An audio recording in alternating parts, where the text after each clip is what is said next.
the environmental education and conservation fund that you guys have, the community science that you do, the restoration projects. Like, it's obvious you're all very active and you put a lot of time and energy into the things that you do. Also, and you guys don't have to share this with any other chapter, I think you have the coolest chapter emblem I've seen with the peregrine on. It's pretty great. So like Maricela said, my name is Matt Alshouse. I'm the Conservation Ranching Program Manager for California. I came here when the program came here in 2019. I'm originally from Wyoming and grew up on my parents' ranch here, which gave me an appreciation for wild places, but also the interface with agriculture and working lands. So I'd like to introduce a colleague of mine and actually our program director here in California, Pelayo Alvarez, formerly with the California Rangeland Conservation Coalition, Defenders for Wildlife, and most recently the Carbon Cycle Institute. So Pelayo gives us all sorts of insight from different disciplines and networks of natural resources throughout the state.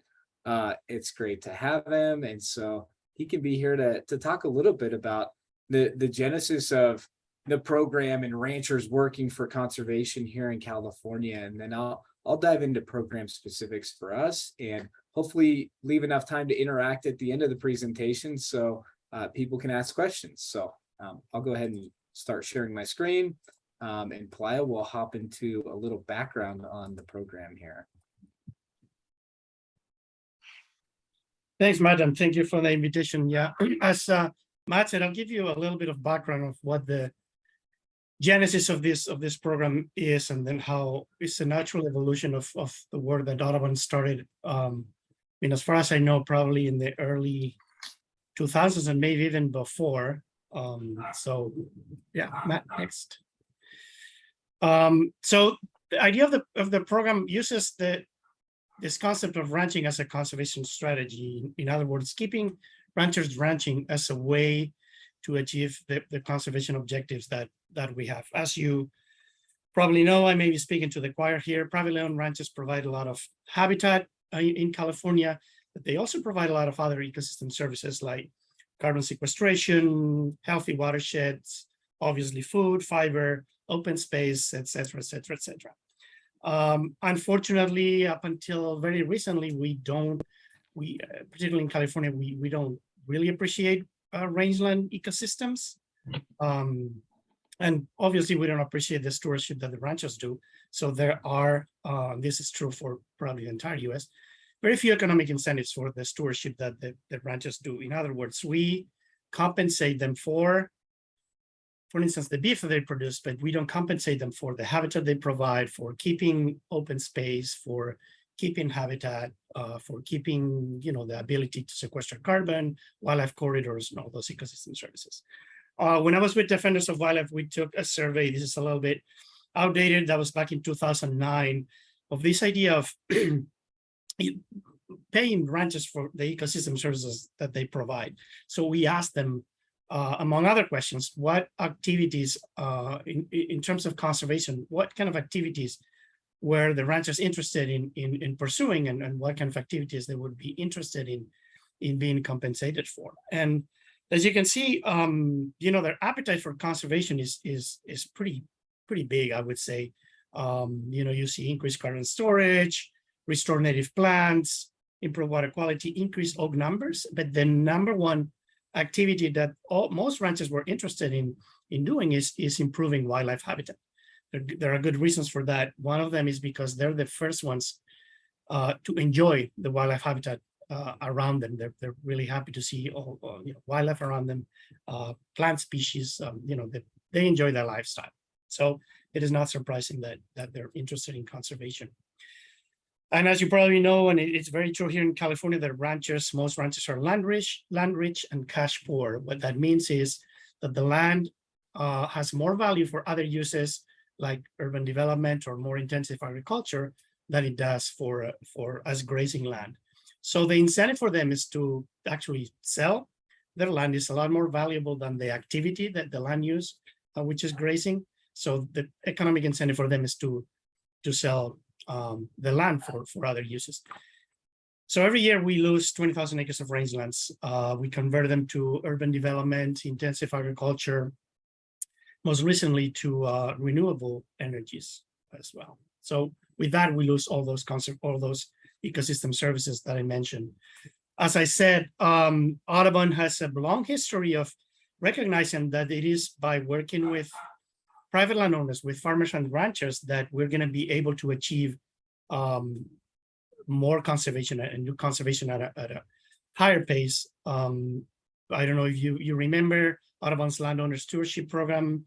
It was started in 1999. Then Bobcat Ranch here in Yolo County was purchased in 2007, and I was still a grad student at UC Davis, and I remember that the idea back then was to obviously show how grazing and ranching was very compatible with bird habitat. You could actually have both. You could have a working cattle ranch and it's also providing bird habitat. That leadership that Audubon had with other organizations who again recognized that it was a better idea to work with private landowners instead of against them. So other organizations like the Nature Conservancy, Point Blue, Environmental Defense Fund, Defense of Wildlife started reaching out to the ranching community, and they started forming these coalitions particularly across the Western United States, like Quivira, Sustainable Northwest, the California Rangeland Conservation Coalition. That's a picture of one of our field trips. Again, the idea is to find common ground between conservationists and ranchers and pursue common objectives. So again, this is not new, and Audubon was one of the pioneers in this idea of ranching as a conservation strategy. So again, this ACR, the Audubon Conservation Ranching Program, is to me a natural evolution of that leadership that Audubon took, and that in a way that bold step and that risk, because back then I remember I could still hear the echoes of grazing free by 93. The conservation community wanted to ban livestock grazing from particularly public lands in California. So we've come a long ways. So I'll let Matt talk about the program, and hopefully we'll have a good discussion at the end. Thanks for the background, Pelayo, and thanks for providing the photo for this slide. I think it's great being able to tell the time frame just by people's haircuts and outfits. So I'm going to dive in and talk a little bit about the overall purpose of the conservation ranching program, and then we can get into details on birds and the nuts and bolts. The purpose is to create this market-based incentive that does reward people on the ground for the stewardship for protecting and enhancing grassland bird habitat on rangelands or grazing lands. And the reason is because, as everyone probably knows, bird populations are drastically declining. Audubon and Cornell put together a bunch of data a few years ago that showed these drastic population declines. In particular, I think there's two main things that stand out in this graph to me. One is an overall increase in wetland or waterfowl species because the protections that we have that were put into place in the 70s for wetlands and for waterfowl habitat. The other one is grassland bird species. So grassland birds have declined more significantly than any other focal group of birds. So grassland birds have declined by 53% over the past 50 years. To me, that's pretty staggering. And I'll talk a little bit about implications for particular species here in a minute. Audubon developed a tool 2.5 years ago now called Survival by Degrees, and it took into account what incremental temperature increases will do to threats on birds. And those main threats are outlined here. Some are more applicable than others, but for all birds, the main threats were sea level rise, urbanization, crop expansion, this extreme spring heat that can cause an increase in snowmelt, wildfires, as well as spring drought. So if you go into the tool, it's pretty cool. It's interactive, it's online. You can look at Survival by Degrees and go to it, and then you can look at a particular species and how that species behavior, habitat, and range is going to change with these incremental increases in temperature. And the thing that stood out to me was the Western meadowlark, the icon of Western American grasslands. It's not just my favorite bird because it's the state bird of Wyoming, which is where I'm from. It's the state bird of 5 other states. But when I think about it, it's the icon of grasslands and of healthy grasslands. Well, with 1.5 degrees centigrade increase in temperature and the associated threats with that, the Western meadowlark could be extirpated from the state of California. And I think that's kind of scary. I put the party hat on the Western meadowlark because he's not partying right now. And I thought it was ironic. The Latin name is Stornella neglecta because a lot of times we're neglecting these rangelands and places they live. Overall, about 47% of California's birds are vulnerable to these threats associated with temperature increases. Now I'll hop over to the Eastern meadowlark a little bit. I know it doesn't apply to California, but I think it's representative of the Western meadowlark in its range. We've lost about 3 out of 4 Eastern meadowlarks. So if you go out to a field and you see 2 meadowlarks perched on a piece of barbed wire, that 50 years ago, that was 8 birds. So, based on what we're seeing now, there used to be a lot more. And the reason is, well, populations of the meadowlark fell by 3% every year from 1966 to 2015. That's a cumulative decline of 89%. The reason is their habitat is grassland. They nest on the ground. They're a ground forager. Their food is insects and seeds from grasses.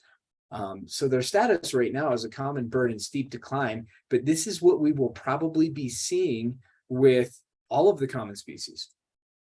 And so I'll show a few of the other birds that we think of when we think of these iconic rangelands of California, the state bird of California, the California quail. With these temperature increases and threats, will lose most of their range in the Central Valley and the Central Foothills here in California. And then, of course, the acorn woodpecker, as you can see, it has some major range and habitat shifts as well. So the major threats to grasslands that we know about are land conversion, poor management, invasive species, and climate change. So it creates this challenge for how do we affect change, not just on rangelands, but on how rangelands are managed, but provides us with an opportunity to connect consumers in the market with ecologically and economically sustainable management on the places that beef is raised. I don't want to go on too much further without talking about fire and fire resiliency a little bit. We're in a new age of fire in California, as I know a lot of people have been impacted, and we've seen over the past few years with the gigafires. The flagship ranch for our program here in California is Audubon's Bobcat Ranch, and it has the highest return fire frequency out of anywhere in the entire state of California. So we have to think about fire, if not on a seasonal basis, then on a daily basis. About 80% of Bobcat Ranch has burned over the past year, and it has burned 6 out of the past 8 years. So it gives us an opportunity to assess risk for fire in different places.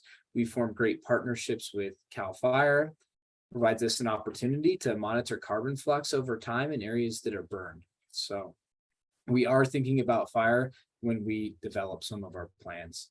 So we know that grasslands and grassland birds are facing crisis. How do we achieve significant change at scale to actually reverse these bird population declines? We have to connect these management practices to this market demand for healthy food and sustainability. We know that cattle mimic the role of native grazers, and I've had debate with a lot of people about how this applies in California. In the Midwest and the Rocky Mountains, obviously they have large herds of grazing bison for thousands of years. The bison actually went extinct in California a long time before they did it in the Midwest. But we have these other ungulates that have been grazing these systems for a long time. And we know that they're an integral part of the system. So these grasslands evolved to be grazed, and the wildlife that utilize them evolved in grazed areas. A little bit about birds and business. Our program rewards these good practices by creating bird-friendly habitat. We monitor these different ecosystem functions, which empowers the consumer to know that good things are happening on the land from where they purchase their beef. And I'll just tell a little story about this photo. This is Nora Harper from the Orvis Ranch, and it's kind of a fun story because, as most of you probably know, we're in a 2,000-year drought. Everywhere is in a drought. Well, they're in the San Joaquin Basin. It's a pretty dry place in the Central Valley of California. And the majority of ranchers that I work with there say, we don't have many options. We're in this drought. We have no forage on the ground. We can't provide habitat. We can't think about wildlife when we don't even have enough grass to graze our animals. Well, right next door is the Orvis Ranch, where they are providing amazing habitat. They're increasing carbon stocks in their soils, and they're just as dry as every other place. So management does affect the amount of forage that's available for animals. As part of the business piece, we partner with the ranchers that are a part of our program in sustainable land management. So it's really the relationships that we build with these people as we work through the program. We certify products as bird friendly, so we actually certify the land, but once an operator's land is certified, they can then use our seal on their beef products. We connect ranchers through networking with premium products where they can get more per pound for the beef they produce, as well as offer regional and national promotion for communications and marketing. So this is just a look nationally kind of at the breadth of our program. It started in the Midwest in the endangered tallgrass prairies of Missouri, and has worked its way into the midgrass, shortgrass, the sagebrush steppe, the Chihuahuan grasslands, the coastal grasslands of Texas, and most recently, the grasslands and rangelands of California. So we operate in about 15 different states, over 2 million acres, and have quite a few restaurants and retailers. The map here of California isn't updated, but I'll go to that one next. Here's a view of how we've expanded over the past 3 years here in California, as well as the eco-regions that we're currently operating in. So right now we have 16 fully certified operators.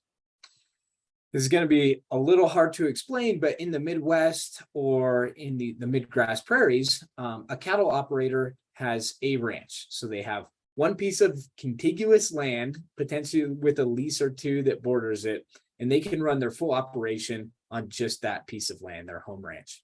Here in California, because of precipitation gradients and the diversity of ecosystems, if somebody wants to grass feed, grass finish an animal, they need to have several ranches or operations in several different ecoregions so that they can move those animals around. So we found out pretty early on that a single operator in California could have upwards of 6 different ranches they're operating on in 5 different counties and 3 different ecoregions. That exponentially increased the size of our program. So to certify an operator, we have to certify all the land that they graze on. Right now, there's a high demand for our program in California.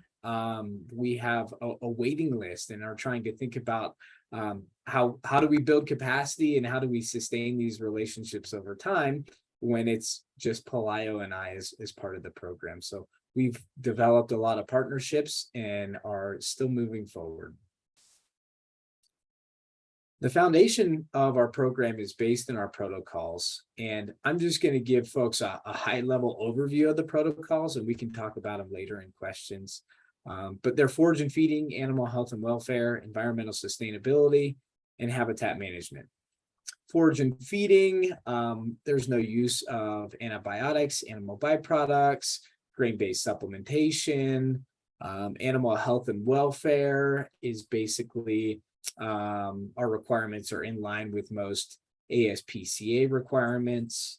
Environmental sustainability restricts the use of pesticides, herbicides, fertilizers, neonicotinoids, requires riparian habitat protection, the principles of soil health, pollinator habitat. But the one piece that sort of separates Audubon certification from any other beef certification is this habitat management piece. And that's kind of what we pride ourselves in. So I've been out to ranches where someone is, they're organic certified, they're global animal partnership certified, they're grass-fed, grass-finished, and they're still not doing anything for habitat. They're still not providing habitat on the ground or thinking proactively about wildlife habitat. So this is where we dive deep and we co-develop habitat management plans for a particular property and an operation to not just benefit birds, but benefit other wildlife in a particular ecoregion. This is an example of a quick reference guide from Bobcat Ranch's habitat management plan. A key piece of the plan is developing goals and objectives to meet over time. So we're actually a practice-based program and not an outcomes-based program.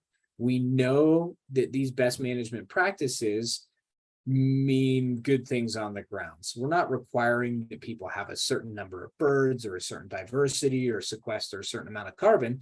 We require that they do these practices that we know will affect those things.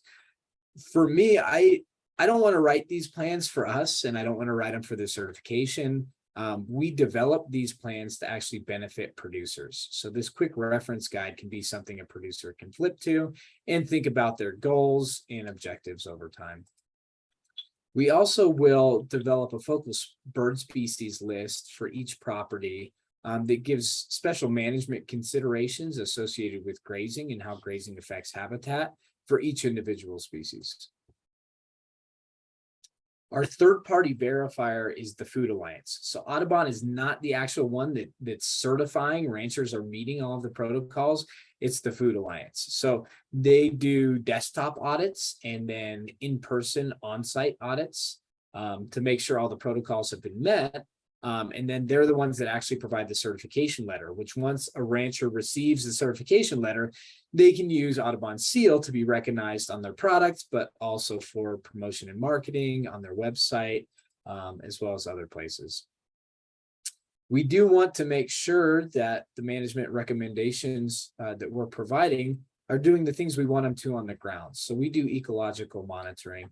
Every part of the country sort of does their monitoring a little differently, but here in California, we've partnered with Point Blue Conservation Science and their range monitoring network for our first round of monitoring on our ACR properties. So we monitor for soils, vegetation, and birds.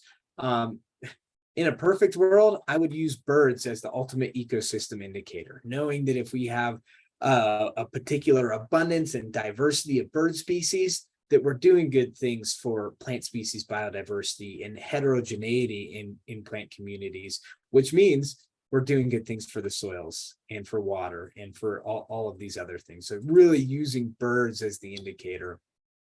The RMN, or Range Monitoring Network, does some pretty basic sampling, but all of these things tie into grazing. So we look at soil texture, total soil organic carbon, bulk density, and water infiltration. For vegetation, we use point line intercept methodology to collect info on ground cover, diversity, and composition, and then point count surveys for bird monitoring. I'm happy after this to talk more about monitoring and about how we determine where and how we monitor, but I'm going to talk a little bit about some science that Audubon's national science team has developed, and it's this tool called the BFI, or Bird Friendliness Index.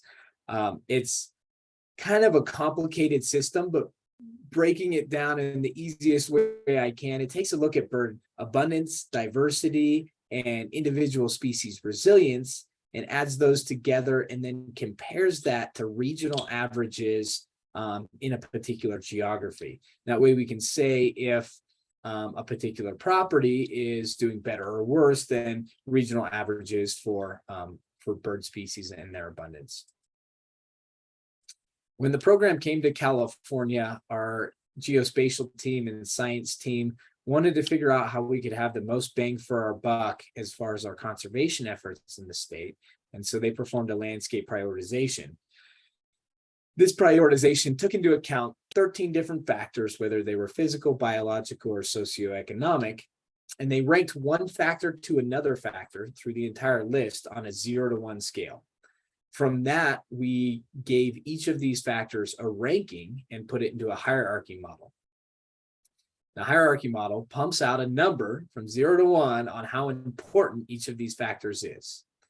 We then took the geospatial information and overlaid each of the factors based on their ranking over the state of California. I won't go into each factor individually, but I will say that these were some of the figures or some of the layers that came through. And then this was the final figure that we got. I think it's pretty cool. So it gives these priority levels for where we can have the most impact through the program in the state. And it was really dictated by the factors that ranked the highest in that hierarchy model, which were overall biodiversity, wildlife habitat connectivity, riparian areas, climate refugia. A lot of those biological factors ranked the highest, which you can see expressed in this figure, like in areas that are green, like the Central Coast. Areas that are red, like these spots in the Central Valley, are already developed into production agriculture and scored relatively low. So this gave us some information. It's a really cool tool that can be tweaked in different ways. We don't want to use it to exclude anyone that wants to participate, but it's a cool thing to use moving forward. Now we get in the fun stuff, the opportunities for how we engage chapters. Monitoring is most definitely the most expensive piece of our program. And once an operator is certified, that's kind of when the work begins. So, we develop the habitat management plan, we go through the process of getting them certified, but that's the beginning of the relationship. And so we want to monitor over time on all these places. Well, as we gain more properties, that's just more and more places that we're going to have to monitor. So this is an overview of the current counties in which we have ranches, and a map of Audubon chapter coverage in the state of California. It's pretty amazing. There's 49 chapters in the state and have coverage over almost the whole state. So we would like to partner chapters with participating ranches and kind of form a relationship where over time it can provide a new place to bird for people in the chapter, but also be able to provide data for our program and this community science data and build these relationships over time. Another piece about the chapter engagement and what I'm trying to do with you guys is just sharing this story. We know that grazing can maintain habitat if it's done in the right way. It can increase native plant species biodiversity. It affects a lot of things associated with the carbon cycle, and it provides the livelihoods for these people on the ground that are managing and stewarding the land and stewarding this wildlife habitat. So really being able to explain how grazers are an integral part of the system and we can't just take them out, but also that grazing can improve soil health, reduce runoff, and create ecosystems that are actually more resistant and resilient to drought. And lastly, the big piece of our program, or the marketing piece, is this purchasing power. So people have power with the things that they buy. And so if people recognize that seal in the market and buy those products, it's going to incentivize those landowners even more. So right now, here's a list of some of our products and retailers. And then the last link is actually an Audubon website that shows everywhere ACR beef is available. So it's kind of a cool thing. Our next steps are to engage and collaborate with chapters, continue to connect consumers to our certified ranches, certify more ranchers and link them together if people need places to graze, expand retailers. An important part of our program and Audubon's overall strategic plan is incorporating equity and diversity into our program. And then being adaptive, being able to use adaptive management. So these HMPs are evergreen documents, and we can use the data we collect to inform decision-making moving forward. So that's kind of it. And I'd love to open it up to the group for discussion and questions. So that was just great. Thank you so much. And what interesting and wonderful information that it seems like would be so beneficial to ranchers in this area and in areas all over the California. And just the fact that grassland birds have declined so much and are continuing to decline, this is really important work. We have told people in the past to put their questions in the chat box. I don't see any questions now, but if people would like to do that, that would be great. And we will then open up the discussion. I don't see any questions. I just have a thank you in there that I put in there for your work. But does anyone have any questions for these two? Well, I'll go ahead and say that, it's interesting working with people across the state. Like at every ranch that I go to, I learn something new. And so it's really kind of interactive in that way. But usually the first question a rancher asks me is, how much does it cost? Like, what's in it for me? How much does it cost? So we don't charge anyone anything for our program. We cover the cost of all of my time, the habitat management plan development, the cost with Food Alliance for the certification, and the cost of monitoring. So it might cost them time and energy for some of the recommendations that we make for the protocols, but it doesn't, from a monetary standpoint, cost a rancher anything. Okay, so now we have that's really interesting. And here's some questions for you. So who does your soil monitoring? Point Blue does. Point Blue does. Okay. And what about bison farms? Are they in your program? Yeah, that's funny. That's the third time this week someone has asked me about bison. The certification through the USDA is for beef cows and for bison. And so I know that in Montana and in the Midwest and in Texas, there are ranchers that are certified that graze and market bison. Okay. Does ACR involve other animals other than beef cows? Now that's kind of a similar question. I mean, it could involve every animal on a ranch property. So we only certify beef and bison. I know there's a lot of operations that have other animals, whether they're pigs, goats, sheep. We don't currently certify those, but our habitat management plans do incorporate the use of those animals for management, as well as our protocols requiring certain things. So there's certain types of dewormers that aren't allowed, or antibiotics, or vaccinations with other species too. So like goats and sheep, I think probably would be a question for that. So let me, if I may add that, Yes. so that as Matt mentioned, the program certifies the land. So technically, we could certify any piece of land that's providing bird habitat and they're willing to follow our protocols, and they may never use the Audubon seal. So what happens is that then the landowner may not have that particular market incentive to join the program, but they could still join the program because of the technical assistance, learning how to manage the land for bird habitat. So we're getting interest from several land trusts who are interested in the certification program. And I'm assuming they're not only interested in the market opportunities, but they're interested in the management. So technically we could certify a piece of land regardless of what the grazing livestock or the animals that they're using for grazing is or are. Oh, that's good answer to that.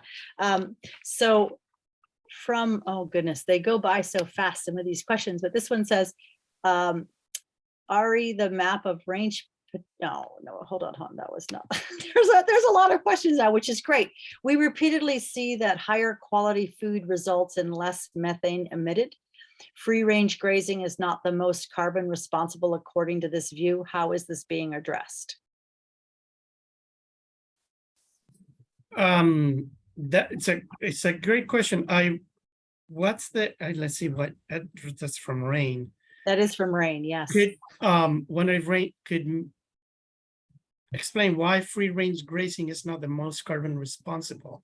I'm not sure, but I can try to explain. Yes, so obviously we all know ruminants emit methane. It's a powerful greenhouse gas.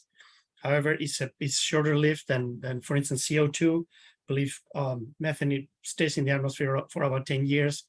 For natural methane, nature has a way to turn it back into CO2. The methane combines with hydroxyl groups and it turns into CO2. So I guess the strategy would be, one is minimize emissions, which you could do it with higher quality of diets for ruminants. So the better forage quality those animals are grazing on, the lower the methane emissions. There's also some research coming out of UC Davis feeding cows with, and started with dairy cows with seaweed, and that shows a dramatic decrease in methane emissions. So that's working on the emission side of thing of the equation. And then what's happening is that yes, the animals are emitting, but the system, so the rangeland system, is a powerful sink, and it's because if you have a healthy plant community, those plants are taking CO2 out of the atmosphere through photosynthesis and putting it into the soil. So as long as your budget of carbon capture from photosynthesis is higher than your carbon emissions, then the system, the rangeland, the grazing system would be a net sink. Great question. So yes, work on both emissions and increasing the carbon capture of the entire system. If we separate parts of the system, the cows by themselves are net emitters, but they live on, and that's why we promote grass-fed, grass-finished, is because then you optimize the photosynthetic capacity of the plant community, so that's how we deal with that. But it's a great question. It is a good question. It's sorry to interrupt, and we could talk about it for hours. Two things I wanted to add were we promote grass-fed, grass-finished, and that's not just because of the point source pollution associated with feedlots as well as the animal treatment, but it's because of the land conversion associated with growing corn and soy that are used to feed animals in feedlots. So we want to prevent the conversion of these grasslands and rangelands throughout the country that, if converted, will be losing carbon. So keeping carbon that exists in the ground. I'm not sure exactly what free range grazing is, but part of our plans try to promote rotational grazing. And so, we promote the rotation of animals based on plant phenology, so that we keep the soil covered and keep the principles of soil health in mind, to keep carbon that's in the ground. Yeah, so that means residual dry matter left on the ground too, and the weighing and looking at that at the end of the process. That's with the rotational process. Yeah, that's great. And there's still, I'm sure like you said, there's a lot more discussion we can have about that, but there's some more questions. Do you have printed information or guidelines we can use for small open spaces, such as around small rural homes? Sorry, I'm trying to take myself off of mute. I'm sure I could provide some information. Audubon has their Habitat Hero program that's associated with providing pollinator and insect and bird habitat on small acreages and in folks' yards. But I don't know if I have any specific handouts for that. Yeah, it seems like we have a lot of programs on that too. Audubon has a lot of information, digital information on that topic. And then Helen Amanasian asks, do you feel like you have gotten ranchers to improve management practices to benefit birds? And do you have any specific examples? She wanted to hear success stories, and I was kind of holding out hers until the end, but we still have one more question after that. Well, I'm glad that Helen asked that. I think the real success story would be if the Magruder Ranch wanted to be a part of our program and we could work with Helen more directly. That would be a big success story. So hopefully we're working our way there. Definitely, I think some of the things that are anecdotal are as important as the data that we're collecting on places. So when we go out and do bird surveys, we're finding things out that these ranchers never even knew about their properties, whether that's, in a riparian area on the headwaters of the Salinas River, finding one of only a few nesting purple martin colonies in old growth sycamores, or on a ranch that we work on the Central Coast. It's on the San Andreas Fault. It creates these sort of pocket wetlands. Well, on those pocket wetlands, they have a problem with invasive thistle coming in. So this thistle's coming in. Well, in a normal management plan, we would want to get rid of these invasive species, but the thistle is providing habitat for the only tricolored blackbird nesting colony in Santa Cruz County, as well as critical nesting habitat for lazuli buntings. So we're like, oh, now we have this issue. We're trying to think outside the box. We're thinking of seeding native species like native sunflowers to sort of act as habitat in those areas to decrease thistle. And I could list a bunch of other success stories. Those are the ones that are kind of bird specific. To me, the success of the program. So we have I think Matt mentioned it in his presentation. We have a waiting list of about 16 ranchers, hoping or wanting to be certified in the future. That to me tells me that that the ranchers are interested in the program. And also remember the background that I gave you, that we're losing 20,000 acres of rangelands every year, which means 20, if the average ranch size in California is about 1,000 acres, and let's not only talk about acres, but let's talk about families, mostly owned by ranching families that are hanging on by a thread. And so if this program can help them stay on the land, manage the land to produce all the ecosystem service that I was mentioning. So for me, if we go monitor a ranch on day year one of the program, and after 3 years, that ranch is still a ranch, that may sound not enough, not ambitious enough, but to me, I call that a success, because it was not converted to other uses. The ranch still intact, hopefully families still managing the land. So, there's several ways to measure success, but to me personally, those two are a good indicator that we're on the right track. Yeah, these are complicated systems. And like you said, on one ranch, it might be one thing that's a success, and another ranch, it might be another thing that's a success. And I appreciate what you just said. That's very important. So there are two questions. One of them is I'm going to take it from Rain first, because it kind of goes along with what he was asking before. What evidence do you have in California that grazed land sequesters more carbon than ungrazed? So I'm assuming you're asking about scientific evidence. I don't recall any particular studies that try to test that hypothesis. We will have to qualify what we mean by grazing. Is grazing by, what kind of animal, what intensity, what frequency, what season? So it would have to. It wouldn't be just one study. It would be several. What grazing system would be used?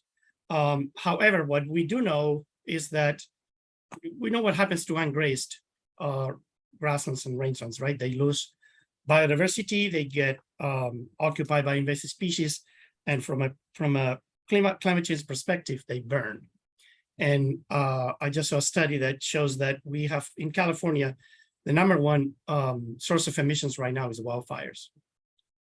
So we do know that, right? We could try to quantify it, but we do know what happens to ungrazed land, and it is that it turns into smoke, and that has really bad impacts on not only our quality but climate change as well. So great question. Yes, we would like. Unfortunately, for some reason, our scientific community has not studied that particular question. Hopefully, we'll have more information in the future, but. That is a good question. Well, it could change depending on climate, right? If it's or weather. Wet years, you could have a lot of carbon sequestration, and dry years, you may just lose all that carbon. It's a very dynamic. It's a cycle, so it's a very dynamic and complex question. But nonetheless, we should still try to get as much evidence and know as much as we can about the systems. Great question. Rain, I appreciate the thought-provoking questions. I try not to use the word sequester. I think I used it once in my presentation. If carbon sequestered, that means it's not moving. So all of it's part of the carbon cycle. So I try not to say, oh, we're sequestering carbon, because it is just part of the cycle. There's a really cool analysis done by Ryan DeGaudio at Point Blue Conservation Science that did this exact thing in the General Headlands and then on the adjacent Sonoma State Park across the Russian River, and took a look at soils, soil carbon, vegetation, and bird biodiversity, and came out with some amazing results. Now General Headlands is actually certified through ACR, and I want to recreate the study 10 years later to see what a new grazer and what new types of rotation have done for General Headlands. Mhm. So this question from Vishnu has been sitting here for a little while. Does Audubon have any position on the apparent buildup of wild horse herds that has been occurring in the Eastern Sierra? Not that I know of, but that's a really good question. I have definite personal opinions on it that I won't share with the group. But I'll find out from our Audubon team, because that's important, especially in areas like the Eastern Sierra or the Mojave for burros, or the Red Desert of Wyoming. So I'll find out. Thanks, Yeah. Vishnu. And then do you work with Marin Carbon Project? Not directly. As Matt mentioned, I worked for the Carbon Cycle Institute before I joined Audubon. We are in contact with them. Their approach writing carbon farm plans with farmers and ranchers is very similar than our approach. Theirs is obviously focused on maximizing carbon sequestration or capture. Thanks, Matt. Ours is focused on bird habitat. When you look at a carbon farm plan and a habitat management plan, they're very similar. And what's really similar about is the practices that we recommend. So when we recommend a riparian restoration in a habitat management plan, that riparian restoration has a lot of climate benefits, and that's what a carbon farm plan actually quantifies. Mm-hmm. So we're looking into integrating those two approaches and having someone who already has a carbon farm plan. It's very easy to turn it into a habitat management plan, again, because the maps are the same, the operation is the same, and usually the practices are the same. It's just that they happen to have multiple benefits. They're not only good for a habitat, they're good for overall rangeland health, they're good for carbon capture, they're good for water quality, prescribed grazing, riparian restoration, like I mentioned, hedgerows, windbreaks. It's basically, the idea is to make the operation, the farm of the ranch, look as close to a natural system as we can. And that way we get all those multiple benefits. Yeah, that's great. And that says, regarding the map of range potential, it looked like Mendocino County was half green and half red. What makes part of this area a good area for the program and part not good? Or is that not correct? And somebody did respond about that, but I want to hear what your response is first. I don't know. I have no clue. I'd have to go in and look specifically at the county. We did include forage capacity as a layer from the NRCS. Okay. That's one unique thing about our program in California compared to the rest of the country. The program was developed for grassland birds. There's so many different types of rangeland ecosystems in California that are grazed, that aren't grasslands. And so we've kind of had to take a different approach for how we develop our specific eco-regional protocols here in the state to incorporate that, whether it's an area of chaparral or riparian or oak woodland or pine forest, or in the Cascades, Trinities, or the Sierras. Like, there's a lot of areas that are grazed that aren't grasslands. And so how do we think about these ecosystem benefits, maybe not through the lens of a grassland bird, but other species as well? So yeah, and the answer that Lynn gave was that Mendocino County, a lot of our county is forested, and so it's actually not used as ranch land. But I think there is a lot of ranch land that is forested also. So both those things, maybe that's why it was. Yeah, and then so just a reminder that we use that prioritization as a tool. That doesn't mean, so if there's areas of high priority and areas of low priority, it doesn't mean that half of Mendocino County is not good for a program. Is that it would be, what would happen is we may get less, fewer conservation benefits on particular areas, and it could be some of the socioeconomic. Maybe they're too far away from a potential market. Maybe they're too far away from technical assistance from cooperative extension or a resource conservation district. So It could be they're not a particularly important area for wildlife connectivity. Mhm. It could be so many things, but again, that doesn't mean that we're like, okay, we're just gonna leave them alone. Leave them alone. If there is a rancher interested or a landowner interested, by all means, we'll try to work with them to maximize the the conservation benefits that they bring to the program. Yeah, it's just it's a wonderful program. Working for the Mendocino County Resource Conservation District and working on a mitigation project for Caltrans, we have 5 lessees that we work with. They're ranchers, they have cows on the land, and we're using them specifically. I mean, they are there for economic benefit also, but mostly because of the endangered plants that they are helping us with, and to increase the native versus the non-native plants, because they help with getting rid of those non-native plants. But I wonder about those farmers or those ranchers and if they could get certified, even though they're in our program. So that's just something. Well, it would be your land that gets certified. And so you could use Yes. that as a stipulation of your lease on your property, that everyone had to follow the protocols when they graze on one of those properties. Yeah, they're very similar protocols already that are already in place. So it would be very interesting to see if those could align. And right now, I don't see any other questions in the chat box. Anyone else have any? Oh, Rain says, my questions are partly coming from me living on 800 acres of ungrazed grassland, oak woodland, and wondering what the best practices would be. Much of the surrounding properties are also ungrazed. Well, my default answer is always contact your local resource conservation district. Yeah. They would be the ones who would put you in touch with. I'm sure there's several local ranchers who have knowledge of how to, particularly for wildfire reduction. It's a lot an easier objective than others, like promoting native biodiversity, because you're just trying to reduce biomass, right? Obviously without further impacting or having detrimental effect on the system.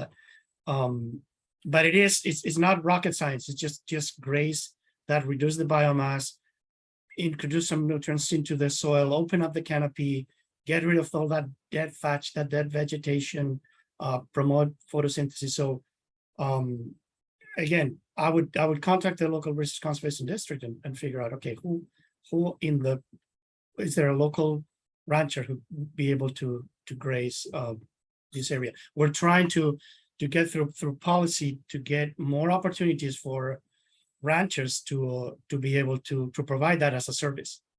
Because it was kind of like, grazing for wildfire reduction service.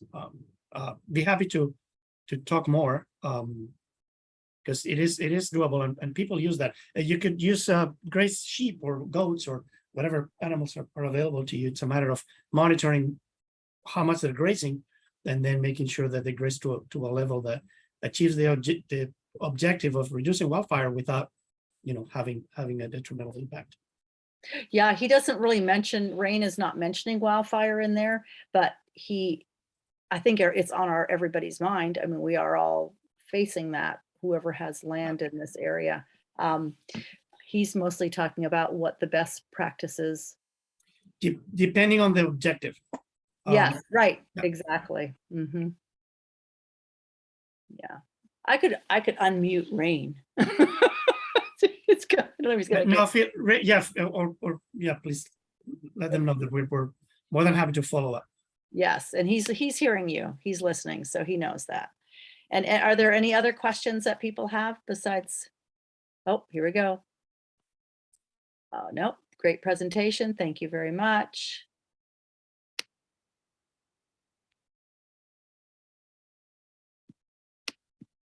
Yeah, it's really good to hear about the programs that Audubon is working on. I know it's just one of them, one of many programs that Audubon is doing. So I appreciate that. I appreciate everyone being so interactive. These were some of the best questions we've got to date. So thanks for having us, everyone. It's been good. Yeah, thank you. And thank you for Keep doing what everything you're doing. doing. I'm truly impressed with, I joined Audubon about a year ago. Truly impressed with particularly the chapters. You guys are amazing, committed, passionate, willing to show up, knowledgeable. It's been a pleasure. It's Oh, really a pleasure to work with you. nice to have good guidance too. And that's a good reason to join Audubon, as Helen says. Thank you so much, Matt and Pelayo. We really appreciate you Thank coming, you. Thanks, all. doing your presentation, and good night, everyone. I know. Hopefully we'll see you in person Soon. before too long. Yes.